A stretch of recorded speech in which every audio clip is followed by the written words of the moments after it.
আসসালামু আলাইকুম, সকলেই কেমন আছেন? আলহামদুলিল্লাহ সকলেই ভালো আছেন, সুস্থ আছেন। আজকে ঘরের মেশিনে বানানো সেমাই রেসিপি শেয়ার করব। এখানে একটা আমি নারকেল কুড়ে নিয়েছি, আর এখানে প্রথমে সেমাইটাকে ভালো করে ভেজে নিতে হবে। তার জন্য কড়াইয়ে তেল দিয়ে দিয়েছি অল্প করে। তেলের মধ্যে সেমাইটা দিয়ে দিয়েছি। যতক্ষণ না সেমাইটার একটু কালার আসছে, হালকা বাদামি কালার, ততক্ষণ আমি নেড়ে চেড়ে ভেজে নেব। খুব ভাজলেও ভালো লাগবে না, পুড়ে পুড়ে যাবে, তাই হালকা করে আমি ভেজে নেব সেমাইটা যতক্ষণ না বাদামি কালার হয়ে আসছে। এটা কিন্তু বাজার থেকে কেনা সেমাই নয়, আমাদের বাড়িতেই বানানো শুধু ময়দা দিয়ে। এর নেড়ে চেড়ে এখানে ভাজা ভাজা মতো করে নিচ্ছি। দেখুন কালারটাও সেমাইয়ের চেঞ্জ হয়ে এসছে, ভাজা হয়ে গেছে। এবার নামিয়ে নেব। এখানে সেমাইটা রান্নার জন্য যতটা পরিমাণ সেমাই ততটা পরিমাণ আমি পানি দিয়ে দিয়েছি। পানিতে দিয়ে দিলাম 2টো তেজপাতা।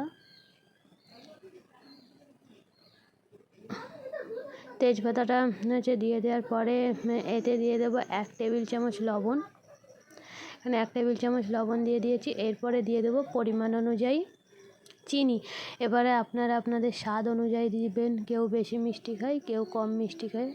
আমি পরিমাণ অনুযায়ী চিনিটা দিয়ে দিয়েছি। এরপরে ভালো করে এটাকে নেড়ে নেব, পানিটা ফোটার জন্য অপেক্ষা করব।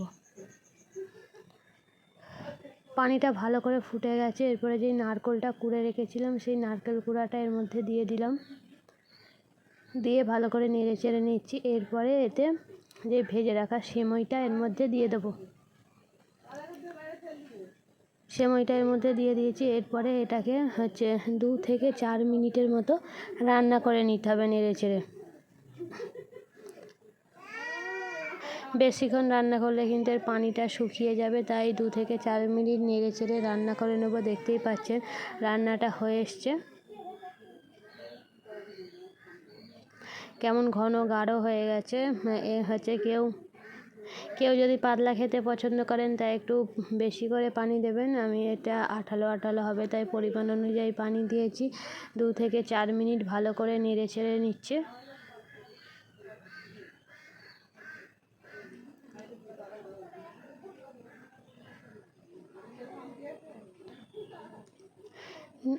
নেড়ে নাড়াচাড়া ভালো রকম হয়ে গেছে, পানিটাও একদম কমে গেছে ফুটে। তাই এর উপরে এবার ছড়িয়ে দেবো বাদাম ছড়িয়ে দিলাম। বাদাম কুচিয়ে করে রেখেছিলাম, সেই বাদাম ছড়িয়ে দিচ্ছি কুচি কুচি করে। আর দিয়ে দেবো কিশমিশ। কিশমিশ দিয়ে এটাকে এবার নামিয়ে নেব। দেখুন কত সুন্দর হয়েছে, কত লোভনীয়। আপনারাও বাড়িতে এইভাবে ট্রাই করবেন, সকলেই পছন্দ করবেন। আর আমার এই রেসিপি ভিডিও আপনাদের কেমন লাগলো অবশ্যই কমেন্ট বক্সে জানাবেন। আর যদি আমার ভিডিও ভালো লেগে থাকে চ্যানেলটাকে প্লিজ সাবস্ক্রাইব করে দেবেন।